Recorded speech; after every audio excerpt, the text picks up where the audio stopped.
Hello, I am Healthcare, your personal Baymax companion. I'm sorry, what? I am satisfied with my care. I am satisfied with my care.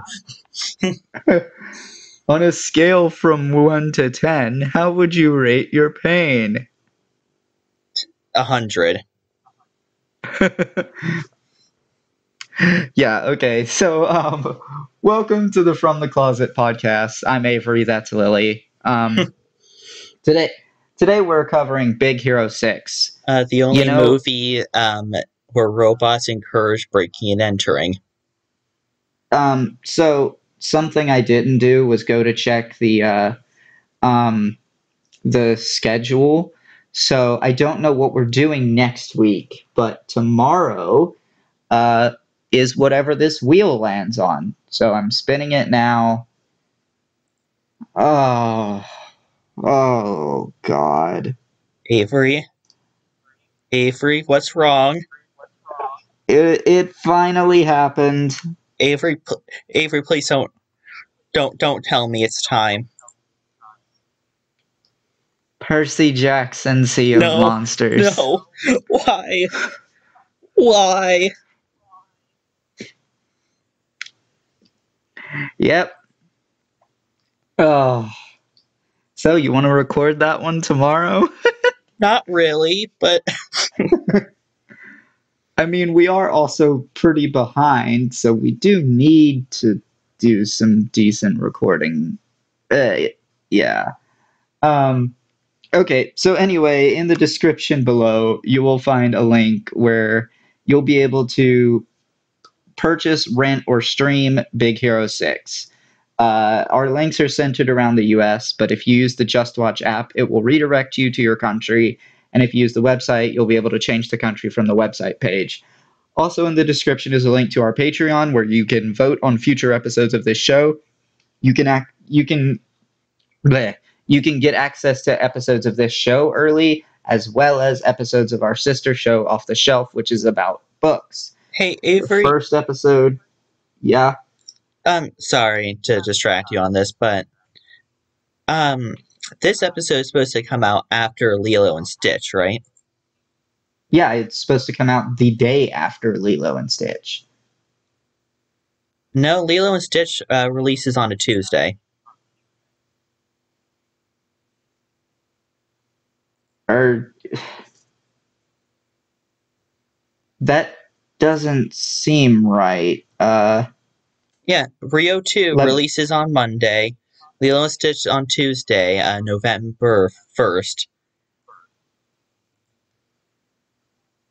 And this is going to be Big Hero 6 on November 7th. Then Percy Jackson on November 8th. And then the free movie of the month, 14th, and Guardians of the Galaxy on the 15th.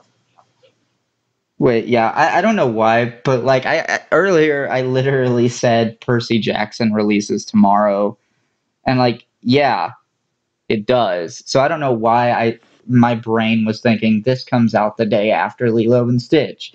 I don't know. So yeah, tomorrow will be Percy Jackson Sea of the Monsters. Next week will be our free movie of the month for November, And and then it's Guardians of the Galaxy, yeah. yeah, and Guardians of the Galaxy, which I'm excited to finally get to. It feels like it's been so long since we've covered a Marvel movie, It and has. that's only because we recorded Captain America: The Winter Soldier early. Yeah, So it because we just had nothing else feels to record. yeah, because we had to delay the Rio recording for a while. I had to get it from the library. Yeah. So I think I pretty much covered everything that I needed to cover in terms of like the description. No, I didn't. Yeah. Anchor FM. Anchor FM. Okay. So also in the description is a link to anchor.fm where you can, where you'll be able to find links to every platform this podcast is on, as well as links to our Instagram and our Twitter, where you can get notified when we release new episodes. Now I've covered everything regarding the description. And with that, this episode will contain spoilers for Big Hero 6. So you have been warned. Click away now. Okay, I just want to go off in a one big rant. You know what I hate the most is What's that? when news publications talk about potential sequel on this movie and they call it Big Hero 7. Ugh, God. Okay, for starters, this movie does kind of already have a sequel, the Baymax Disney Plus series, I which I don't mean, know if we this cover. has two series sprouting off this. This has a Disney Channel series and then a Disney Plus series. Yeah, okay. So a Disney Channel series, honestly, both of them, they just kind of sound like cash grabs.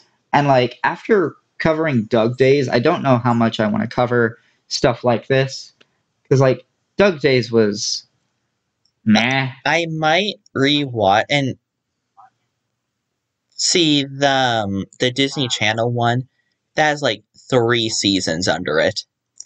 I might Oh my watch the God. entire thing and then see like whether it would be appropriate to cover on the podcast or not. Yeah. That's certainly something to maybe look into. But yeah, The third season so is a bit light, so if we do decide to do it, we can just do the third season in Baymax. I think it was canceled that early. would be that would be really weird, like covering just the third season of a show.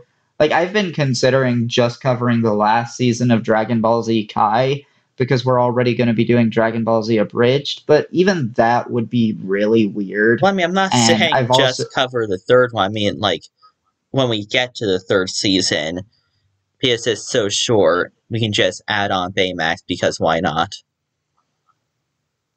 uh, that's certainly a possibility. We'll see. Yeah, this is all a But possibility. I'm probably gonna watch it to make sure. I actually do think this has an overarching story. I could be very wrong though. yeah, so this movie, okay, I do want to start by saying this is a good movie. Just good though. I don't think it's great. I don't think it's.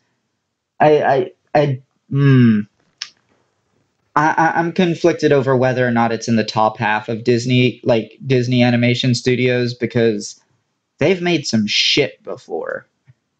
Song of They've South. made. I'm actually not sure if that was Disney Animation Studios or not, Oh, really? but I mean, there's The Little Mermaid. There's Ralph Breaks the Internet. There's some others. There's some definitely others. People are probably gonna hate me for having said The Little Mermaid, but I don't care. That movie sucks. Oh, and there's also 101 Dalmatians and Lady and the Tramp and the Aristocats and oh boy, Snow White. Oh, don't remind me. Also, I like how half these movies you've already covered. Yeah. Um, but anyway, some of the things I have with this movie. Okay, so the side characters, particularly the four other members of Big Hero 6 besides Hero and Baymax, they are extremely one-dimensional and basically just boil down to nothing but stereotypes of different types of nerds, I guess. I see what you're And saying, but I mean, I don't know. I see it, yet I don't. like the sad thing is, the sad thing about it is, like I just watched this movie. I could not tell you either one of the female characters' names, and I only remember Wasabi because there was a semi funny story associated with it, and I only remember Fred because there is there's a theory floating around on the internet that Fred is a descendant of Hans from Frozen, which I mean, the Sorry, guy what? literally has the guy literally has a statue of Hans in his yard. So, Huh. yeah, it's that statue that Baymax blows up when he shows off the rocket fist for the first time. That's a Good. It statue of was Hans from Frozen. good. It deserved to be blown up. But yeah, there's a whole theory that those two are related. And it's I part of did not the expect that. yeah, it's part of the one of the key points in the Disneyverse theory, which was this idea that every like Disney Animation Studios movie from Tangled up to I think it was up through like 2018 were connected because eventually the That theory just kind of died. Yeah, Yeah, that theory was not going places. yeah, I mean, some of them were definitely connected. Tangled is definitely connected to Frozen because, like, Rapunzel's in the movie. Yeah, but why? I mean, Why should Tangle be connected to garbage? yeah. But like also Wreck-It Ralph and Ralph Breaks the Internet by extension were in there, which they didn't really have an answer for. Zootopia was in there. They didn't really have an answer for that either. Moana was in there. They kind of did. And Big Hero 6 was in there. Yeah, how do you explain Big Hero 6 and Zootopia same universe? Yeah, like that it doesn't work. And I think this is part of why the theory just completely died because it simply didn't have enough ground to stand on like the Pixar theory does. Because like at least with Pixar, there are solid connections between the movies that you can make without even using anything that the Pixar theory claims by itself. So, yeah, no. It's a whole separate thing. So something I wanted But to yeah, talk about, and you told me this a while ago about Big Hero 6. This movie is based on Marvel. yeah, it's a Marvel property, which is interesting because we don't see a Marvel Studios logo at the beginning. We don't see an in association with Marvel thing at the beginning. This And is I all don't know if, Disney.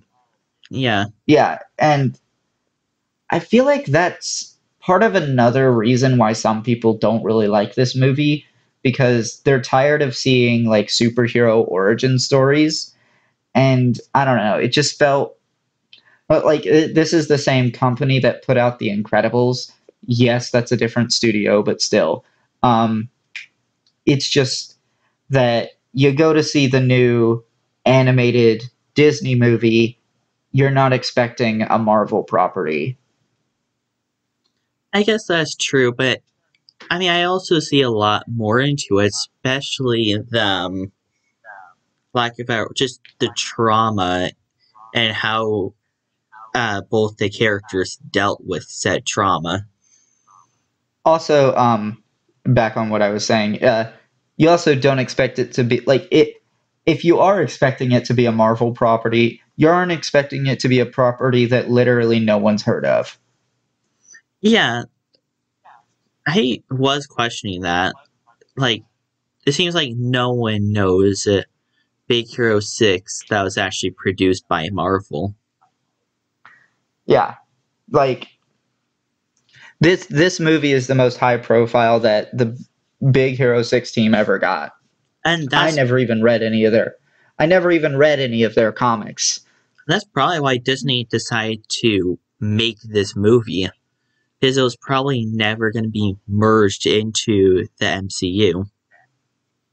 Yeah, I highly doubt we will ever see the Big Hero 6 in the MCU unless they do something with them in like the multiverse saga that they're doing right now. I would like that, but I'm not sure, you know? Yeah, like I don't know, like they've connected a couple of other Marvel properties, namely the Spider-Man related properties, and there's some hints that they're going to connect X-Men, Hmm. which it'll be great to get through more of that. So like I guess if they do it, it's good that we're covering this movie now.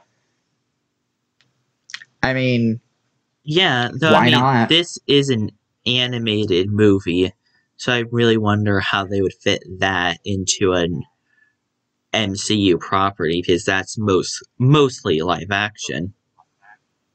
Yeah, mostly live action, but there's also What If, which is an animated Disney Plus show in the That is MCU, true, yeah. and then there's an upcoming Spider-Man related show in the MCU that's supposed to be animated. Um, and I think there's more. I think there's like a zombies show that's supposed to be happening and I think that's animated. Hmm. So yeah, I think they seem to be willing to experiment with animation more, So but I yeah, would it's really hope mostly if live they action. tried. I don't know if I would want a live action Big Hero 6. I definitely wouldn't. Please Yeah. do not make that remake. I mean, how the hell would you even make Baymax look good in that? I I mean, cannot think. okay, so Baymax kind of reminds me of the Marshmallow Man He from does. Yeah, he Ghostbusters. does. It's like if Yeah, the Stay Puff Marshmallow Man tried to offer you medical service. so like you could make it work in live action. I mean, Stay Maybe. Puff Marshmallow Man, that was a ghost. That was supposed to look off. Baymax wasn't. That's supposed to look cute, huggable, not dead, not a ghost. Yeah, but flip side, Stay Puffed Marshmallow Man, that was back in the 80s. Okay, you got me there, yeah. Maybe it's just the 80s look, getting to it. I mean, maybe it's a combination of both. Maybe it's more that like the CGI works because it's supposed to be a ghost. So the fact that it's 80s quality works in its favor. Yeah. I mean, But yeah. I would definitely not like a direct correlation.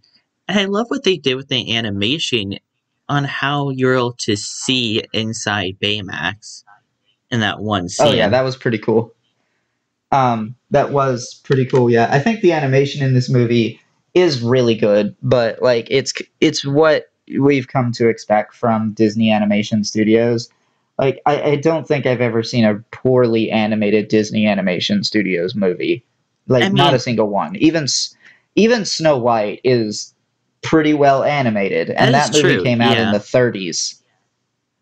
Yeah, Like he's saying, that even hearing something in positive to that movie, but yeah, you're right. I mean, I did end up rating that movie pretty highly, but that was purely because of the technical achievement that it was. Um, because the story of that movie is not great. Speaking of story, let's get into the thing that we were arguing about before this recording started. I don't think Professor Callahan is a well written character. I was thinking while we were talking about it, and it just feels Professor Callahan is meant to further the plot of Hero.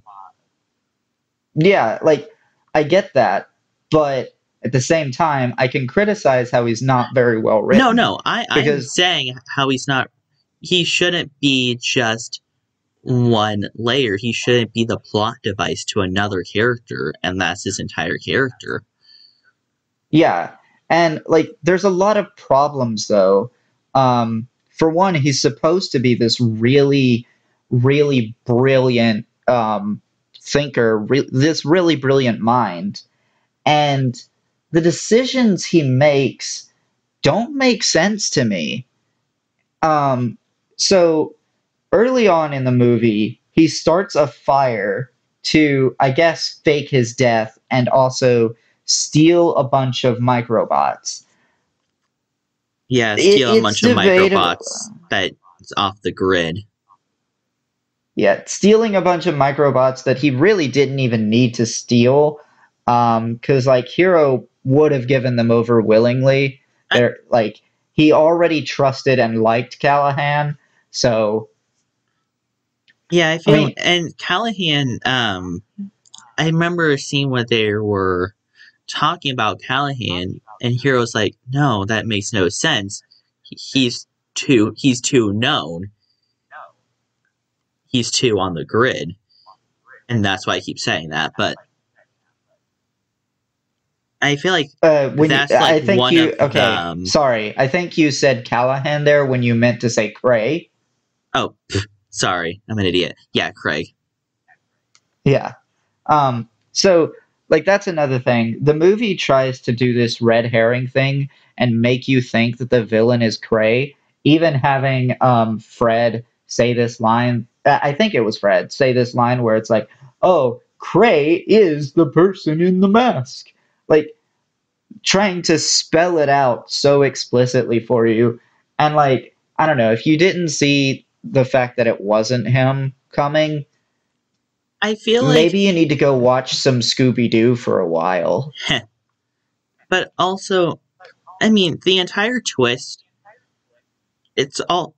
I feel it's less for like the people outside and way more for the people inside because, well, Hero just found out that the person that caused the fire is the same reason his brother died.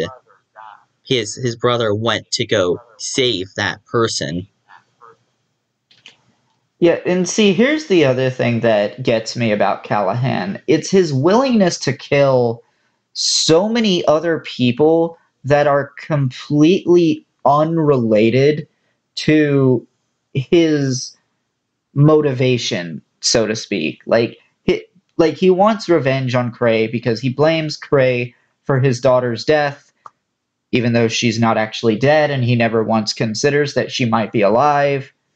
He never even thinks to maybe scan inside the portal for any signs of life before using it to try to kill Cray and suck up his building. I mean, I'm still And we know saying that, that, like, going like, into that portal is suicide. Is pure even if he suicide. doesn't go in, even if he doesn't go in, he should still be able to scan the portal for any signs of life because Baymax was able to do it.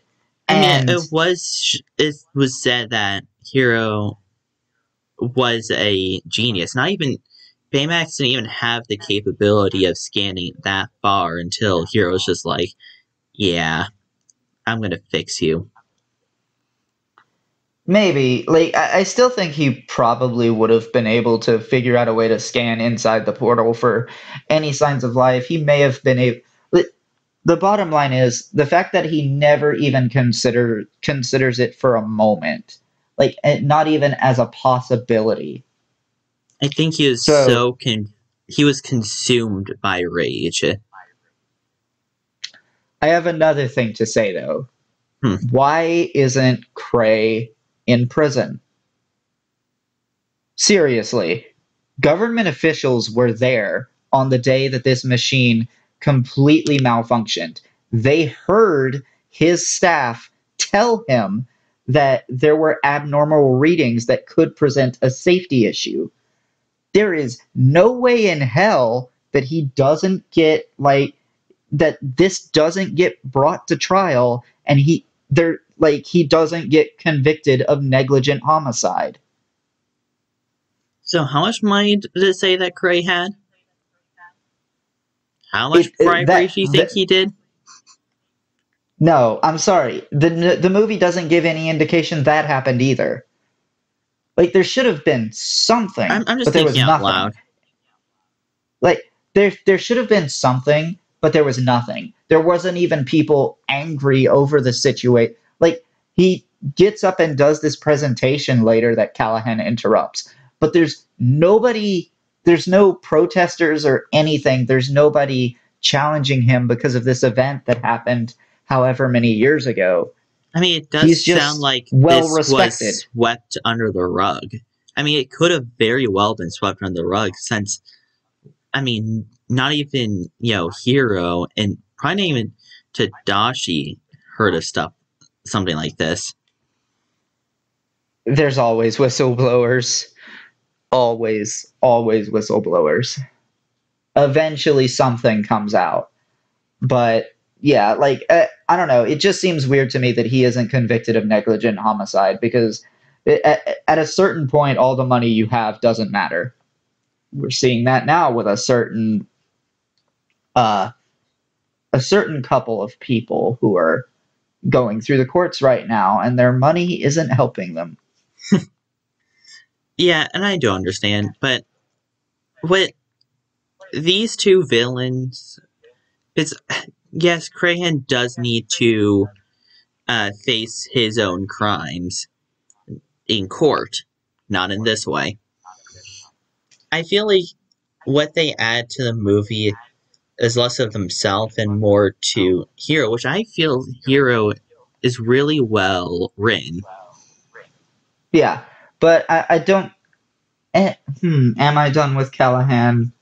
Let me think about that. I covered his willingness to kill. I think like his motivation itself makes sense. It's the decisions he makes that really just kind of don't do it for me. Like his plan in general Hmm. just seems kind of dumb. Like, oh, he wants it if he wants to kill Cray, he can kill Cray.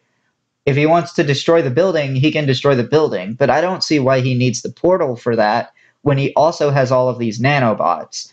It feels Irony. like the portal it it, it feels like the portal is just a plot contrivance to get the reveal that his daughter is actually still alive. I mean, there's also this stuff like this is the same thing that you took something from me with this. I'm going to take away stuff from you with this. See how you like it. I'm ruining your entire future. Screw you.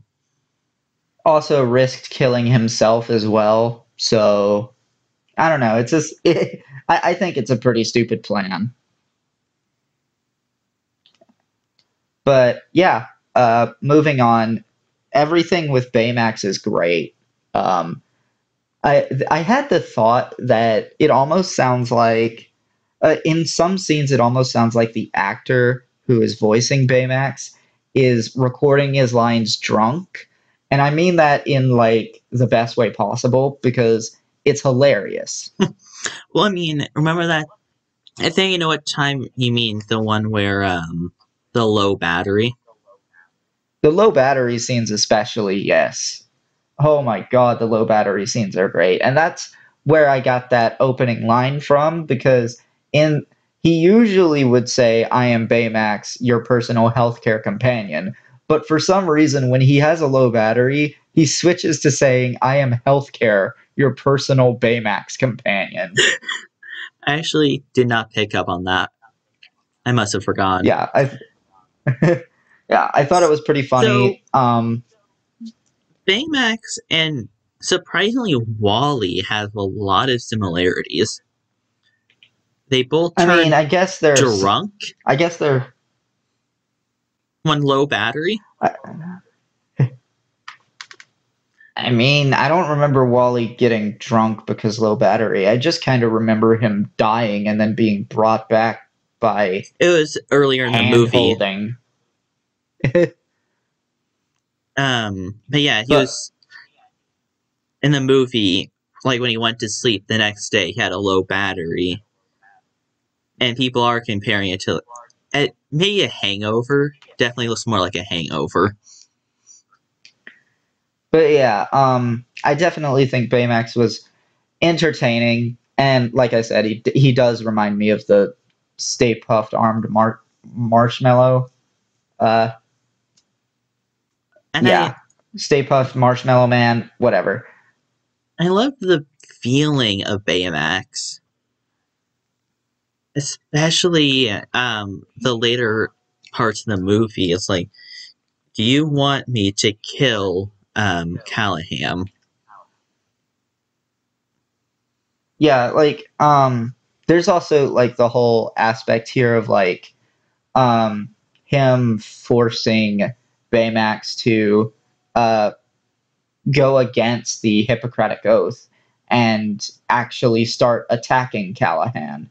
And it's a pretty good scene in terms of like the way the filmmaking is done because they made in particular going lighter on the sound design and going more in on the music, but also having the music go in the direction of a sad, tragic hero Yeah, theme it's a rather than a theme that, sad. yeah, It, it's a lighter tone. like, Everything is wrong. Nothing is right here.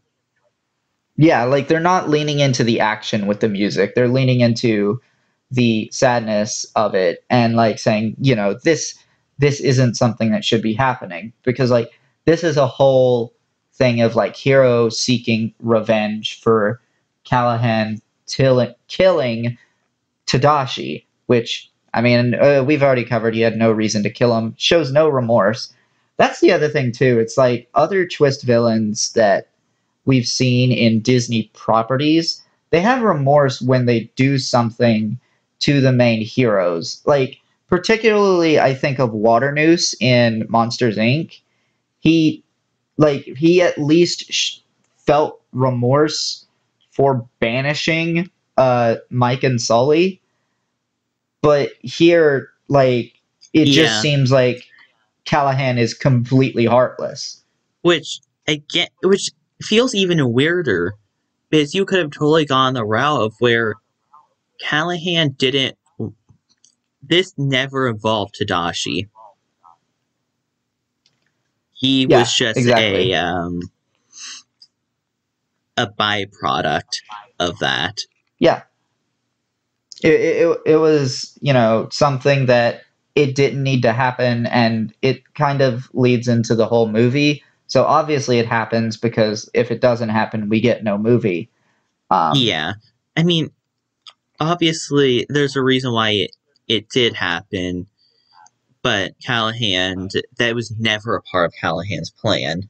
He never thought for a moment, it's like, yes, and then Tadashi will run into my rescue only to have me murder him.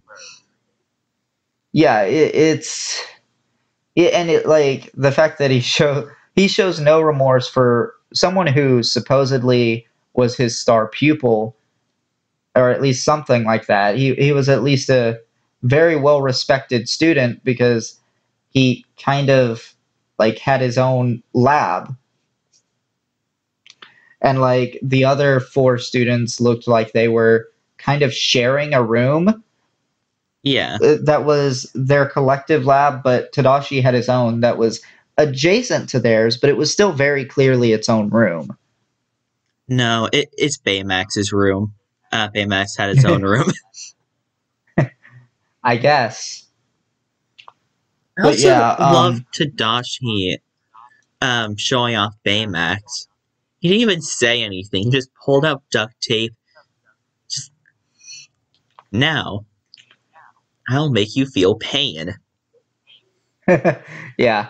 Um, and also, when I say that like Disney Animation Studios has bad twist villains, and like I feel like someone's probably gonna try to talk about like someone would probably try to talk about King Candy. He's not a twist villain. You know he's a villain from the beginning. The twist is that he's this other character that they've been talking about throughout the whole movie. You already know he's a villain, so he's not a twist villain.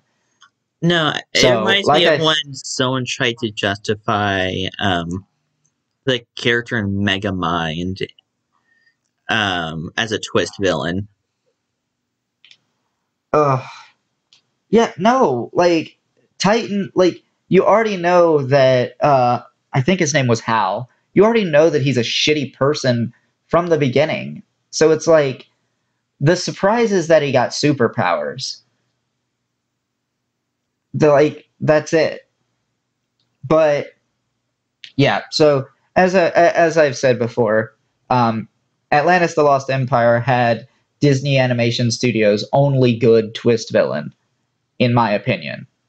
I don't think any of the others really work. Um, They really should have taken a like, page out of Coco. oh yeah, Coco's works. The interesting thing about Coco is that like we had a couple of other movies from Pixar that didn't really have a villain. Mm-hmm. Thinking like Inside Out and Finding Dory. I guess you could technically argue that Joy is the villain of Inside Out, but Yeah, either way, like you could fully expect Coco to not have a twist villain because the conflict between Miguel and his family is enough to drive the plot of the movie. But one of the key reasons that that Ernesto works as a twist villain in Coco is that his evil plan is already done. He's already won by the time the movie starts, and all of his actions in the present are just attempts to cover it up. Like, and he'll do anything to cover it up. yeah, so like that's the reason it works because like you know if you take it out of the movie you don't really have anything because there's not really a conflict anymore. It and like the thing is Callahan didn't need to be a twist either. um they could have introduced us to the fact that he was evil earlier in the movie and it would have worked.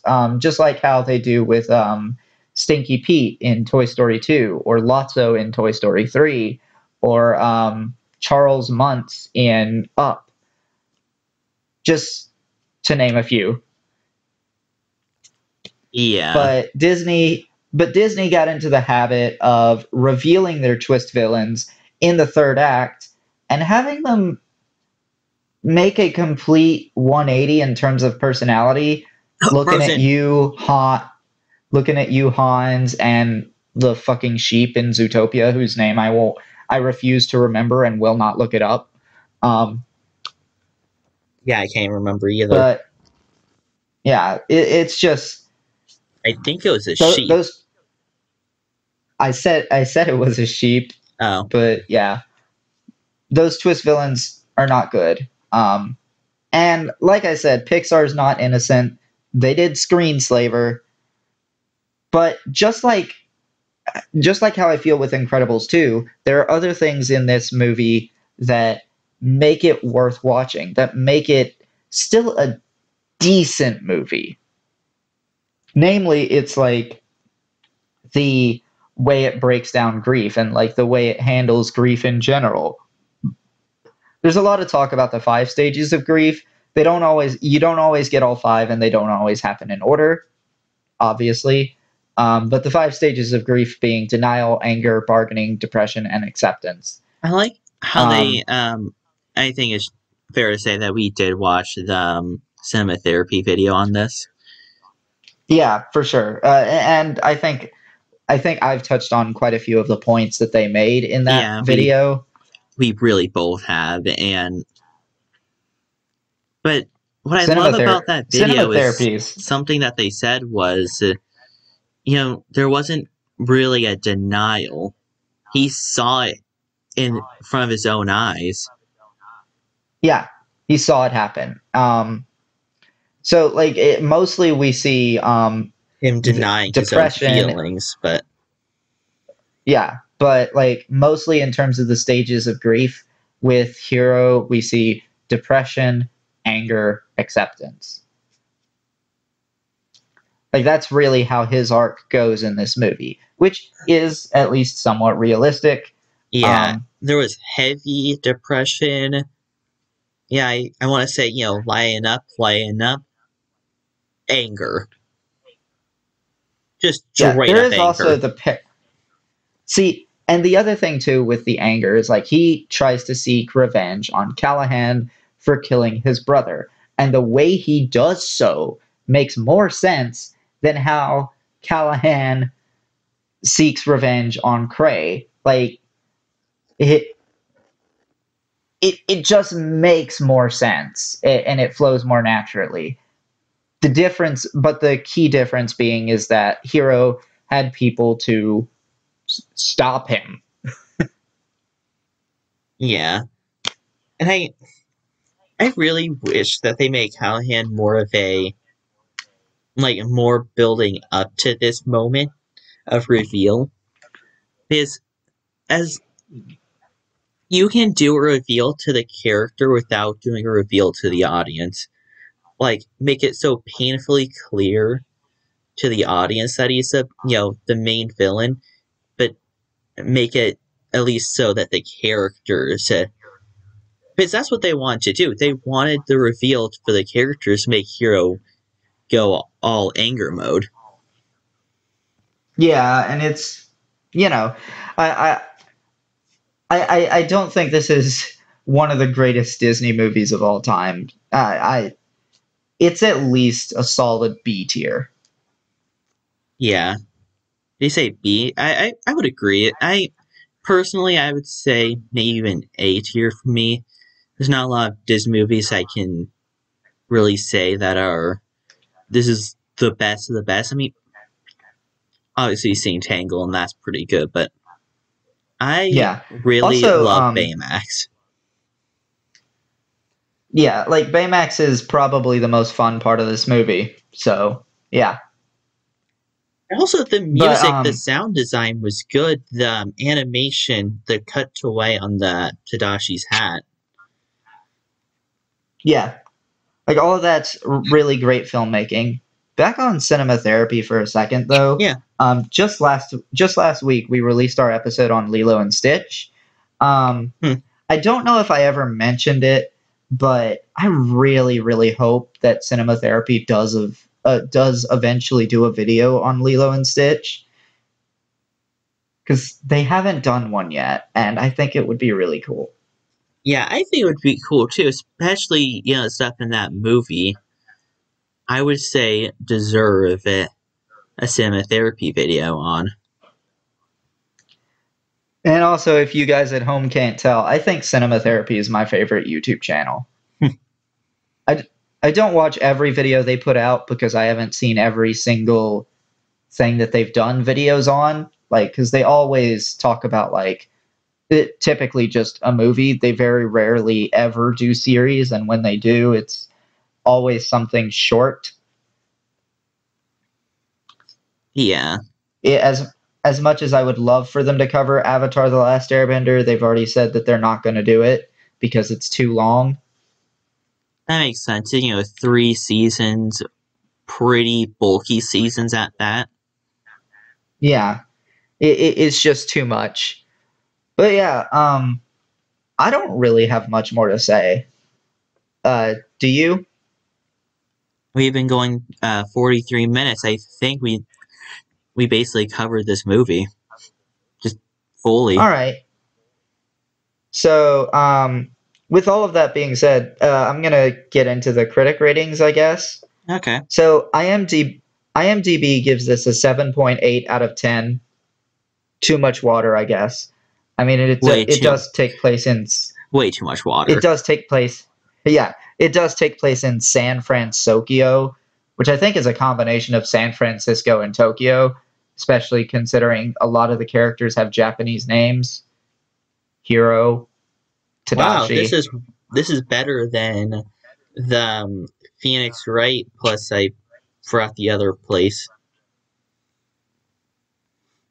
Yeah, okay. Anyway, 90 Rotten Tomatoes gives this a 90%. Metacritic, which is an average of all critic ratings, gives it 74%. And then 86% of Google users like this movie.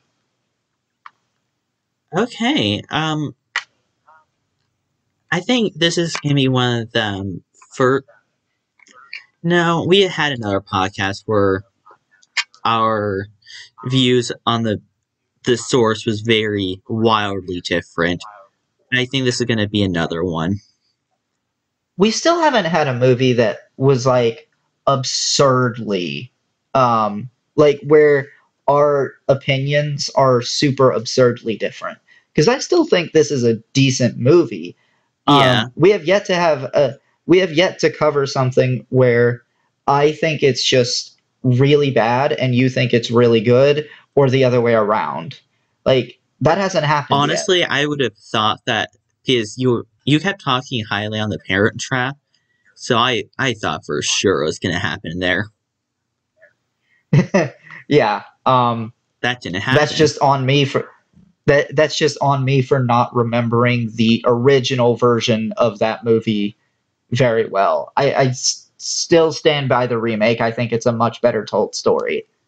I'm gonna give this movie an 8.0. Some of the stuff in this movie really did peak to me, especially how Baymax. I love the robotic parts of that, and also the Yeah. other heroes' powers. I mean, I will say the other heroes' powers were at least entertaining, particularly the girl with the wheels thing, Yeah, blades thing. I don't know. Like that was cool. If they made a bike like that, I don't think I would use anything else. But yeah, so for me, I don't know. Part of me just like it's the twist, it's the whole thing with like Callahan's character in general, and the fact that the side characters aren't particularly that memorable. I think with all of that together, I'm gonna have to give this movie a 6.8. I I see. still think it's a pretty I still think it's a pretty decent movie. Um, but is it? I don't know. I don't think it's good enough to get into 7.0 territory for me. And yeah, I think that just about covers it. Do you have anything else you'd like to add? To end this podcast, you'd have to say, I am satisfied with my care. No, I'm not saying that. Aw. But yeah, you can join us tomorrow for Percy Jackson Sea of Monsters. You can join us next week for our free movie of the month for November, as well as Guardians of the Galaxy.